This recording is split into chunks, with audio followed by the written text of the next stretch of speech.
Forget gurus. Forget anyone claiming to be an online business expert without going through the challenges of entrepreneurship themselves. The Real Money, Real Business podcast is here to prove the best insights in online business comes from your fellow online business builders. We dig into stories of entrepreneurs selling their business on the Empire Flippers marketplace so that you can learn how they made their business profitable, how they overcame obstacles, and what lessons they learned in their online journey. If you want to take your business and your knowledge to the next level, you've come to the right podcast. Let's get started.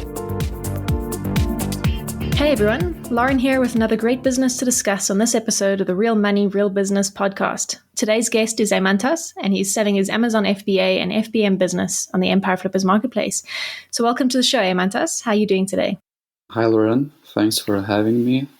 I can't remember the last time I was having an interview, so it's a pleasure to be here. Well, it's so great to have you on the show, and I think we're going to have a great time today. Before we get started with the interview, I'm going to go through a brief summary of the business. This is an Amazon FBA and FBM business. It's in the apparel and accessories niche, and it was created in February 2018. The average monthly revenue for the business is $8,654, and it makes an average of $3,103 per month in net profit. For everyone listening, you can visit empireflippers.com/marketplace and search for listing number 57052 to learn more about the business, or you can unlock this listing to start your due diligence if you're interested in purchasing this asset. So now that we know more about the business, let's see what assets are included in the sale. There is an Amazon Central Seller account with 519 SKUs. So that's 8 main parent SKUs with different size and color variations. There is a domain with all site content and files, but the domain is not currently active, supplier contracts and relationships, and Facebook and Instagram social media accounts. It's important to note that buyers should have an active VAT number in all UK and EU countries where this business has inventory stored before the transfer can be finalized.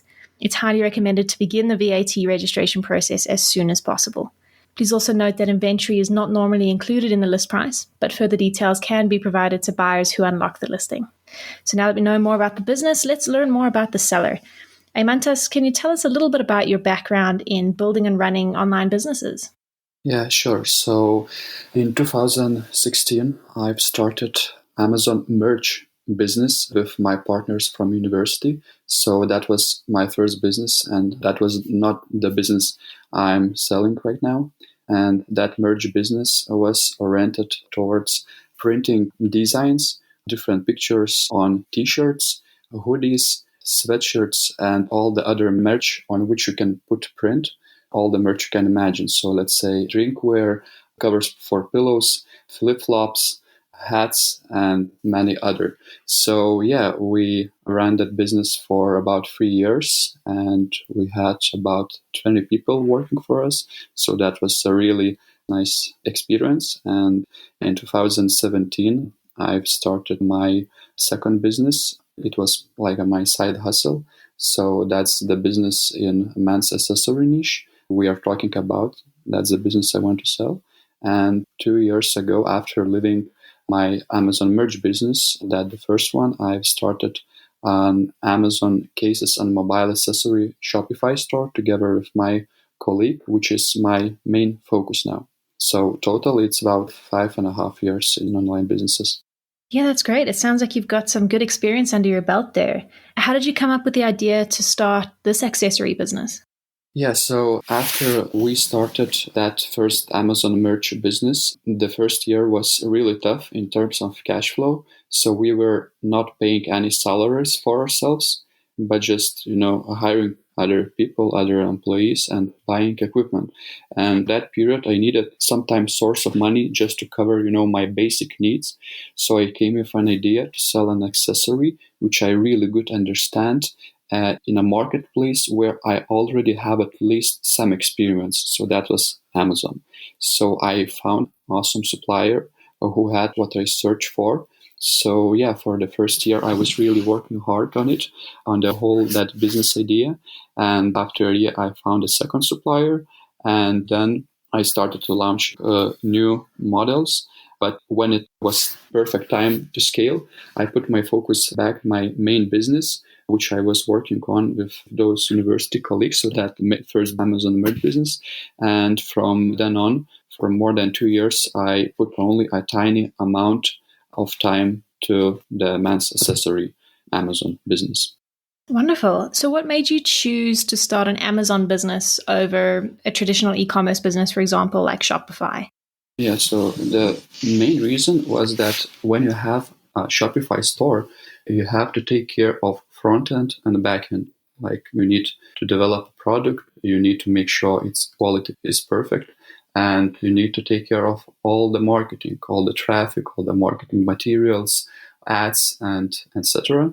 So as I was just starting, and I had no experience in marketing, I knew that I probably will be not competent enough to take care of both front end and back end. So I've just decided to focus on product, on its quality, on like listing and like putting everything into place, and not to care a lot about the traffic, which Amazon takes care for. So yeah, so Amazon was the perfect platform for me because I did everything I could for backend, and Amazon just gave a lot of traffic and people started to buy this product. And afterwards, like after 2-3 years in Amazon, I decided that it's perfect time to go and try Shopify. So that's what I'm doing now. Okay, great. Yeah, that sounds like a really good transition. So what made you want to sell this particular product, these accessories? What drew you to that? Yeah, so the main reason was that I think I have a really good understanding in this accessory because during my life I had like tons of them and I was wearing them, I was changing them all the time. I was thinking where I can buy this or find that. When I came with an idea that I have a vision and I just need to find a supplier who could just provide me the right product, and then I need to sell it somewhere, and that's how it all started. And what's really good that my audience is 35 and plus, and mainly guys. So it's a very good audience because you don't need to be sophisticated too much and be an expert in branding. You just need to think simply and provide a simple but good looking, nice product. So that's what I do. Wonderful. It certainly sounds like you've got a lot of passion for the business. I know you mentioned that you want to focus on another business venture of yours. Is that the reason why you're selling this business now? Yes, that's the main reason. At the moment, I just want to put all my focus to my main business, to that Shopify store, which needs not only time, but financial investment too. So that's why I want to exit this one and fully dive into the main business. But if there were no main business, then this business I'm selling now would be my main business, because I think there's really a lot of potential there. I just don't have like enough time for that, and I just don't want to split myself between two businesses. Yeah, absolutely. So, Mantas, is there anything that you learned from this business that you would apply to your future business? Yeah, so mainly I've learned the Pareto principle in practice very well. So first, like I was putting 80% of my effort working on Amazon Europe. That was in the first year. I was working on Amazon Europe mainly. Afterwards, I've noticed that Amazon Europe generates only 20% of sales in comparison to 80% generated by US market.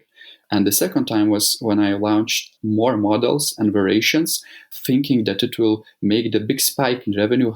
After a while, I saw that working only on top 20% of SKUs should be real focus, because that's where the majority of sales is generated. So at the moment, SKU number may seem high, but the truth is that top 100 SKUs are responsible for 80% of total revenue. So focusing only on 100 positions and making sure their inventory FBA levels are okay and leaving the rest 419 SKUs for FBM is the answer how this business should be managed.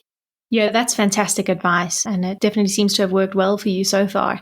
On the flip side of the coin, was there anything that you tried that just didn't work out how you planned? Yeah, so once I tried to make a ManyChat bot who would bring traffic from Facebook ads straight to Amazon product page and people will buy, but they didn't. It was back in 2019. And also for the first year on Amazon, I was focused on Europe, as I've mentioned before. And I thought that it's the best market until half a year later, I've started selling on Amazon UK, and then I've just sent some inventory to FBA, and then the real money started to pour in. So yes, US is the best market, like you could imagine, really, for this type of business, as the product is not so big, in dimensions of its size. So yeah, Amazon FBA in US is the best option. Yeah, certainly. It definitely sounds like it. So sounds like you sell in quite a few different countries. Where does the majority of your traffic come from? Yeah, so in my listing, it stated that majority of sales come from Amazon UK and additionally from 4 other European markets, Germany, France, Italy, and Spain. But mainly 90% of sales, according like data for the last few months, 90% of sales come from US, and from those 90%, 80% come from Amazon FBA, not FBN, and the rest 10% come from European markets, and all of those are FBM orders. And FBM orders, you may ask, how do you handle FBM orders? So I do not handle them. I just send the orders to my supplier, and he just handle it and send everything like within 24, 48 hours. And yeah. Fantastic. It sounds like you've got a good process going there. In terms of attracting traffic to your site, do you do anything in terms of marketing? Pretty much nothing. In the very beginning, I was trying something with those ManyChats I mentioned before, and nothing more. For the past 6 months, I ran some automatic PPC ads, but never put a lot of focus on it. Okay, perfect. Yeah. So, Mantas, if you were to keep the business, what are some of the ways that you would try and grow it further? Yeah, so first one is making sure that the top 100 SKUs would have FBA inventory for at least 3 to 4 weeks. And if SKUs don't get out of stock, then it would gain a snowball effect. I mean that sometimes I see in my account that top performing SKUs are getting higher and higher sales over time. But if I ran out of stock, then, everything, the momentum stops. So you just need to make sure that there's enough stock like all the time, and everything will be perfect. And second is make some good research on keywords and use them for PPC ads. So in other words, just work a bit more with marketing and drive some paid traffic. That's all fantastic advice. Yeah, I think those are great ways for the new buyer to grow the business further. And Mantas, you briefly touched on how your FBM deliveries are organized. Can you walk me through your supply chain? Where are your suppliers based, and how does inventory get from the suppliers to Amazon or your customers? So I have 2 suppliers. One is based in Lithuania and another is in China. So the Lithuanian one, he handles both FBM and FBA orders, meaning that I've just, download report from Amazon, make a forecast for each SKU, how much stock do we need for the upcoming month, and then I just send it for both suppliers, and they just make those quantities and send them straight to Amazon warehouse. And FBM orders are managed in a way that when I do a customer support daily, I just download FBM orders and just send a PDF file to the supplier, and he just send it like everything, all the orders to the customers. Yeah, all I do is just customer support, sending FBM orders to supplier, and keeping on the inventory. That's all. Fantastic. Yeah, it definitely sounds like you've got quite a streamlined process going there, which is great. What sort of skills or requirements would you say that someone who's not familiar with this niche or this business model, what skills or requirements would they need in order to successfully run this business? I don't know, maybe just understand how to forecast, how to run PPC ads, and pretty much that's all. The thing is that there's not a lot you need to know really to run this business, because it's quite simple and it's not a sophisticated business where you would need some kind of specific knowledge. Yeah, and I think that's probably one of the business's strong points, is that you don't need to have any specialized knowledge to run it. Mantas, what would you say are the biggest risks associated with the business that a buyer should be aware of? Well, as the Amazon traffic for the last 3 years was steady, I can't think of risks except the ones which are competition in the market. So competition in the market is like always some kind of risk, but in general, the product itself is safe. It's not like, a toy for child or some kind of product which includes chemicals. And yeah, you just need to make sure that customers get their orders on time and to make sure that the quality of the product is perfect. But that's why I have like really competent suppliers and they working on quality really hard. Yeah, so pretty much not a lot of risks here. Great. I'm sure buyers will be very relieved to hear that. So obviously, taking over this business is going to be a bit of a transition for the new buyer. How much support are you willing to offer the buyer? Yeah, so I will offer 60 days of email support and 2 calls on Zoom or Skype or Google Hangouts. So just to help the buyer to understand how everything works and what's the best way to manage this account. Wonderful. And would you be open to negotiating something like an earnout? Well, I think the business is not that big. Yeah, fair point. And would you be willing to commit to a non-compete agreement? Yes, for sure, because at the moment I'm focused on different platform, on different audience, and I have like on a different product, and I have no intention in building business based on this particular accessory, even though it's a really good product. Fantastic, yeah. So, Emantas, do you have any advice that you would give our listeners that you wish you knew when you first started your online businesses?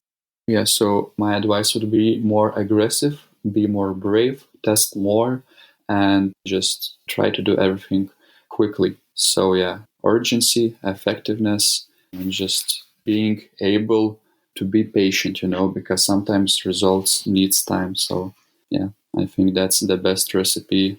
And I wish I knew that earlier. Yeah, that's fantastic advice. So, Emantas, before we wrap up the interview, we have the last question, which is probably the most important question. If you had to put yourself into the shoes of a buyer, why do you think your business is a business worth buying? Yeah, so I think that this business is an polished gem and it has a lot of potential lying under.